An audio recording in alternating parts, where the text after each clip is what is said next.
Hello friends, welcome back to channel. తమలపాకు తొటములు పడేస్తున్నారా? ఈ వీడియోను చూస్తే మీరు ఖచ్చితంగా ఇక ముందు ఈ తొటములను పడేయరు. నేను ఇక్కడ తమలపాకులు తీసుకున్నాను. ఒక 6 నుంచి 7 తమలపాకులు తీసుకున్నాను. బాగా వాష్ చేసి ఒక బట్టతో తుడిచాను. ఈ తొటములు ఉన్నాయి కదా, ఇవి కూడా నేను పక్కన పెడుతున్నాను. అలాగే నేను ఇక్కడ ఒక మిక్సీ జార్ తీసుకున్నాను. ఈ తమలపాకులను ఈ జార్లో ఈ విధంగా నేను వీడియోలో చూపిస్తున్నాను కదా, సేమ్ ఈ విధంగా తుంచి వేస్తున్నాను.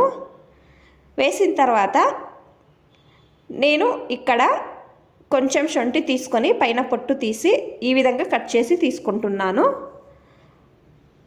కొన్ని నీళ్లు వేసుకొని గ్రైండ్ చేసుకోవాలి. చూడండి, నేను ఇక్కడ గ్రైండ్ చేసుకున్నాను. నేను ఇక్కడ ఒక బౌల్ తీసుకొని స్ట్రెయినర్ తీసుకొని మనం ఇందాక గ్రైండ్ చేసుకున్నాం కదా తమలపాకు, ఆ రసాన్ని ఈ విధంగా వడగట్టుకోవాలి. నేను వీడియోలో చూపిస్తున్నాం కదా, సేమ్ ఈ విధంగా ప్రెస్ చేస్తే చాలు, రసం అనేది వస్తుంది. చూడండి, ఈ విధంగా నేను ఇక్కడ ఈ రసాన్ని ఈ బౌల్లో తీసుకున్నాను.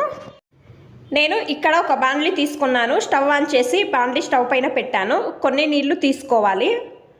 అలాగే బాండ్లీలో చక్కెర 1/2 కప్ అంతా వేసుకుంటున్నాను. చక్కెర కరిగేంత వరకు నీళ్లు బాగా మరగనివ్వాలి. కరిగిన తర్వాత మనము గ్రైండ్ చేసుకున్నాం కదా రసము, ఈ బాండ్లీలో వేసుకొని గ్యాస్ మీడియం ఫ్లేమ్లో పెట్టి ఈ విధంగా స్పూన్తో తిప్పితే గట్టిగా అవుతుంది. చూడండి, నేను వీడియోలో చూపిస్తున్నాను కదా, సేమ్ ఈ విధంగా కావాలి. మీడియం ఫ్లేమ్లోనే పెట్టుకోవాలి, హై ఫ్లేమ్లో పెట్టుకోకూడదు. నేను ఇక్కడ ఒక ప్లేట్లో కొంచెం స్పూన్తో తీసుకొని ఈ విధంగా ప్లేట్లో తీసుకుంటున్నాను. ఈ విధంగా రెడీ అయ్యాయి. ఇది పిల్లలకు ఇవ్వడం వలన జీర్ణము బాగా అవుతుంది.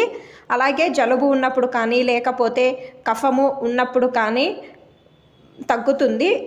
టేస్ట్ కూడా బాగా ఉంటుంది. ఇది మీరు చేసి పిల్లలకు ఇవ్వవచ్చు. ట్రై చేయండి. ఈ టిప్ అనేది బాగా హెల్ప్ అవుతుంది.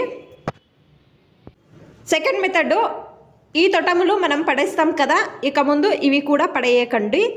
ఈ తొటములను రోల్లో తీసుకున్నాను. లవంగాలు ఒక 4 తీసుకొని బాగా దంచాలి ఈ విధంగా. తర్వాత ఒక బౌల్ తీసుకొని రసం తీసుకోవాలి. ఇప్పుడు ఎక్కువగా చలిగా ఉంది కదా, తలనొప్పి ఎక్కువగా ఉంది అన్నప్పుడు నుదుట పైన అప్లై చేస్తే తలనొప్పి అనేది తక్కువ అవుతుంది. ట్రై చేయండి. ఈ టిప్ అనేది బాగా హెల్ప్ అవుతుంది. మూడవ టిప్పు, రోలును ఈ విధంగా తిప్పి కొన్ని పాలు తీసుకోవాలి. రోలు పైన వేసి వెల్లుల్లి 1 తీసుకొని ఈ విధంగా రుద్దాలి. నేను వీడియోలో చూపిస్తున్నాను కదా, సేమ్ ఈ విధంగా. ఈ వచ్చిన రసాన్ని నుదుట పైన అప్లై చేయడం వలన ఎవరికి తలనొప్పి ఎక్కువగా ఉంది అన్నప్పుడు ఈ రసాన్ని అప్లై చేయండి, తక్కువ అవుతుంది. ట్రై చేయండి. ఈ టిప్ అనేది బాగా హెల్ప్ అవుతుంది. మీకు అన్ని టిప్స్ ఇష్టమైతే ప్లీజ్ ఒక లైక్ చేయండి. ఇంకా ఎక్కువ మంది నా ఛానల్ని సబ్స్క్రైబ్ చేసుకోకుండా చూస్తున్నారు. ప్లీజ్ సబ్స్క్రైబ్ చేసుకోండి. Thanks for watching. ధన్యవాదాలు.